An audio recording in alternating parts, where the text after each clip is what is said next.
Estamos de volta, agora com a Soraya, escritora, autora. Você se diz autora.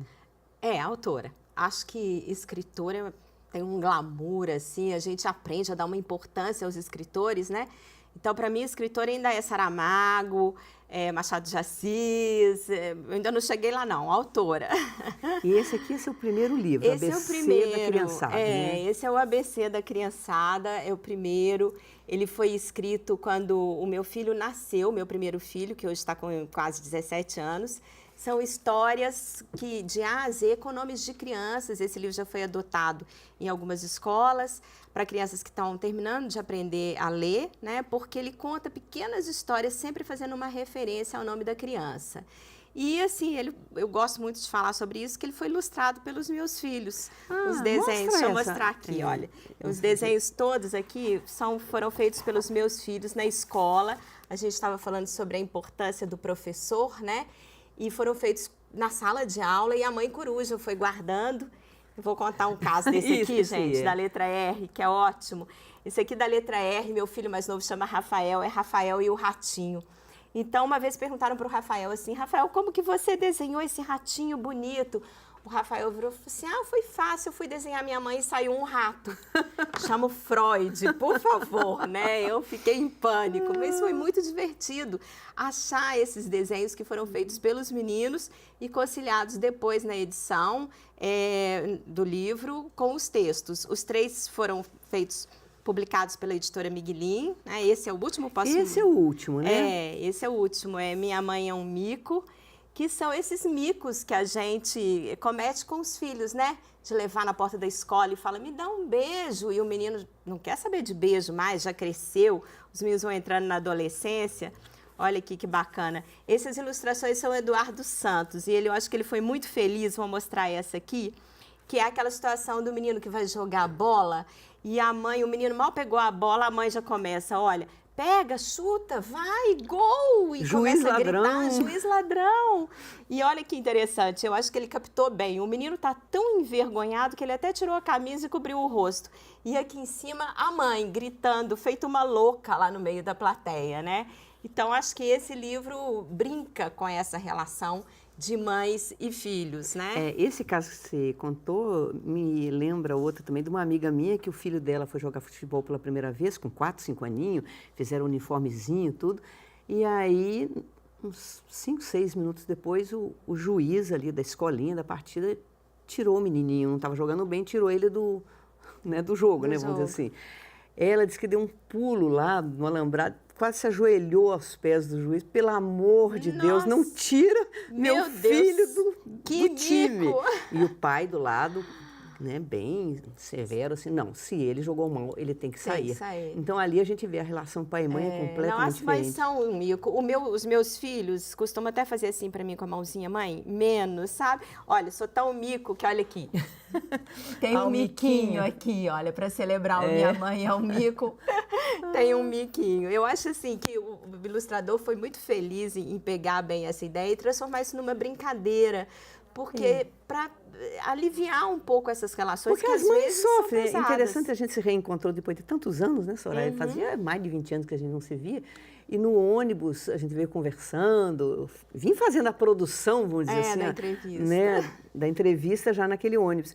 E aí, quando a gente estava falando desse livro, uma moça que estava sentada ali perto da gente, ela falou, olha que interessante, eu me sinto assim, né? Daí você até falou, não é que você se sente assim, é assim mesmo. Olha, as mães se identificam muito, muito bacana isso aqui, deixa eu mostrar mais essa aqui. A editora Miguelin fez para o lançamento desse livro um painel que é justamente isso aqui, olha.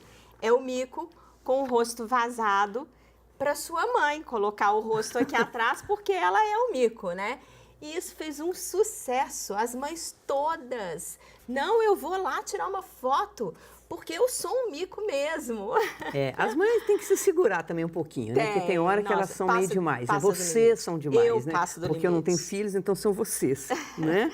Eu reconheço. Agora, Soraya, eu gostaria de falar desse trabalho que já tem algum tempo. Vou mostrar também aqui, assim.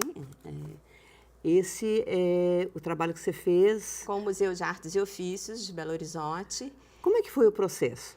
esse trabalho é muito especial, porque ele foi feito dentro do setor educativo do museu. São textos de A a Z que partem do acervo do Museu de Artes e Ofícios para falar da história do Brasil. O acervo do Museu de Artes e Ofícios retrata o Brasil pré-industrial. Então, o termo arte usado na concepção da habilidade, da capacidade de fazer, né? E aí eu redigi todos os textos, foi maravilhosa essa experiência. Eu passei tardes e tardes dentro daquele museu, que é uma coisa excepcional, né? E para redigir os textos, depois de redigidos, o setor educativo leu todos os textos nas visitas guiadas que as crianças fazem ao museu com as suas escolas. As crianças foram convidadas a desenhar os textos. Com materiais inusitados. Com materiais inusitados que o museu ofereceu. Canjiquinha, borra de café, novelo de lã, milho. E elas fizeram esses desenhos, a gente montou uma comissão formada pelo museu, pela editora Miguelin, e eu participei para selecionar não os melhores desenhos, porque é impossível escolher qual é o melhor desenho de uma criança, mas os desenhos que estavam mais pertinentes aos temas abordados no livro. E a gente acabou mudando completamente o formato. A ideia inicial era fazer um livro pequeno, e ele ficou desse tamanho para aproveitar mais os desenhos das crianças. 86 crianças das escolas de Belo Horizonte ilustram esse livro. E a autoestima, né? Trabalhou com essa questão. Olha, eu vou contar um caso rápido aqui, porque tem a ver com o professor que a gente estava falando anteriormente, e que é um dos momentos mais marcantes para mim do processo desse livro. Uma menina que estava com muita dificuldade de adaptação na escola nova, uma menina que estava sendo vítima de preconceito pelos colegas, porque ela não se adequava ao padrão das meninas loiras, de cabelo comprido, bonitinhas, bem tratadas. Ela fugia um pouco a esse padrão. E havia junto com ela, naquele dia, na visita ao museu, uma professora muito envolvida com ela, muito disposta a resgatar essa menina desse lugar. E essa menina fez o desenho dela foi um dos melhores que a gente selecionou, o desenho está no livro. E um tempo depois eu fui à escola conversar com as crianças, a escola adotou esse livro já foi adotado por grandes escolas de Belo Horizonte. Nessa escola também eles estavam trabalhando com o ABC do museu.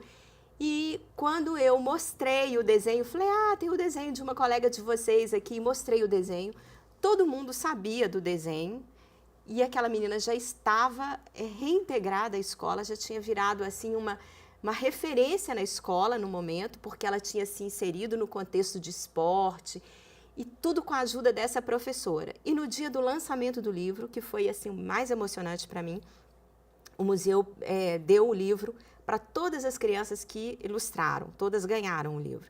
E no dia do lançamento ela veio com o primeiro livro, eu autografei, passou um pouquinho, ela voltou com o segundo. Eu falei, mais um? Ela falou, esse eu comprei. E eu queria que você fizesse a dedicatória para mim. E era para a professora. Que bonito. E eu achei aquilo muito lindo e até falei com ela, você vai assinar comigo esse livro, porque você também é autora. Né? É interessante, assim, eu gostei muito, eu li, ontem eu fiz uma visita atabalhoada ao Museu de Arte e Ofícios. É uma vergonha dizer, eu não conhecia, eu fiquei encantada, realmente, o empreendimento da Ângela Gutierrez, né? A menina que colecionava. O livro tem um texto que se conta isso, que é a letra G, de guardar, que explica por que a gente guarda, né? Isso. E ela guardava coisas pequenas, e à medida que ela foi crescendo, ela foi comprando coisas maiores, vamos dizer assim. Todo mundo falava que moça doida. Particularmente no museu, o que mais me emocionou, muita coisa me emocionou, mas o que mais me emocionou foi a balança de pesar escravos. Que por ironia ou crueldade, ela ainda é trabalhada, é uma coisa que tem lá ela chega a ser bonita, né? Tem um pedaço dela, mas é estranho você ver uma balança de pesar um ser humano. Sofrido. E aí tem um poema, eu vou ler só um pedacinho, que fala assim, escravidão. Quanto custa esse homem? Quanto vale esse escravo? Tanto suor com a carga nos ombros, tantas pedras erguidas em muros, pontes e catedrais. A vida sob o sol dos canaviais. Quanto custa este homem? Quanto vale este escravo? Tanto esforço para movimentar o engenho. Quanto martírio nas minas, nas jornadas nos cafezais.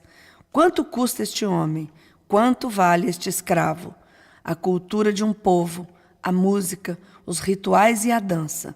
Quanta força tem toda essa herança! Não tem preço, tem muito valor. A história de um povo escrita com trabalho e dor. Então, ali você respira história, você respira o passado, a sua dívida cultural com aquelas pessoas. Isso. Eu me sinto assim, dívida cultural. Eu acho que essa é a proposta. Ao mesmo tempo, o reconhecimento do valor e a capacidade, a possibilidade de fazer uma autocrítica e uma crítica social.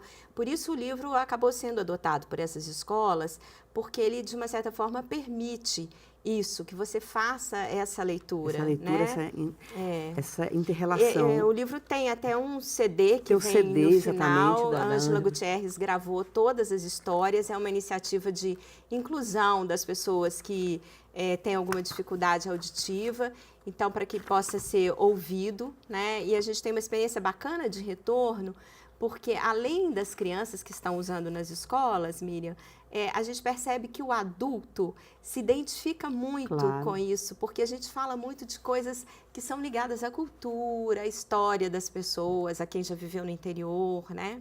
A gente podia terminar, então, você lendo esse... Tá bom. Não sei se é verbete, mas essa página, Tempo e Trabalho. Que é da letra T, né? Eu acho muito bonito. A ilustração também. É muito trabalhada. Eu acho que, assim, falando antes de ler rapidamente para a gente encerrar, como eu disse, assim como na televisão, o livro não é o trabalho de uma pessoa só, né? O livro é o trabalho do autor, mas é também do editor, do ilustrador, do artista gráfico. E eu acho que eu tive uma sorte muito grande de cair numa editora, que é a editora Miguelin, que trata o livro quase com devoção. Então, eu tinha que fazer esse registro. Vamos ler o Tempo e o Trabalho. Tempo e trabalho. No exercício diário do trabalho, o homem retrata o seu tempo. Amassa, modela, martela, entalha a vida como é naquele momento. Não há ofício do acaso. Todo fazer tem razão de ser. É uma necessidade, um desejo, uma forma de viver. Explorar e conquistar, plantar e colher, fiar, tecer e vender. É a expressão do tempo e do seu saber. A natureza, um pensamento, a fome, a ambição, tudo motiva o trabalho, tudo exige ação. O homem faz, desfaz e refaz sem parar. Inventa, reinventa, experimenta num eterno criar. O ofício de ontem pode ser ou não o de hoje. E o de amanhã é resposta que só o tempo vai dar. Tempo e trabalho, escrita da história para a gente contar. Muito bonito, muito bonito, bom. muito emocionante mesmo. Eu queria agradecer imensamente a sua participação aqui, foi muito bom. Aquele encontro no ônibus, essa nossa segunda parada, vamos dizer assim, né? Muito obrigada, foi ótimo. Eu queria também agradecer a presença de você, que nos seguiu até agora, e tornar a convidá-lo para assistir o programa na semana que vem. Até lá!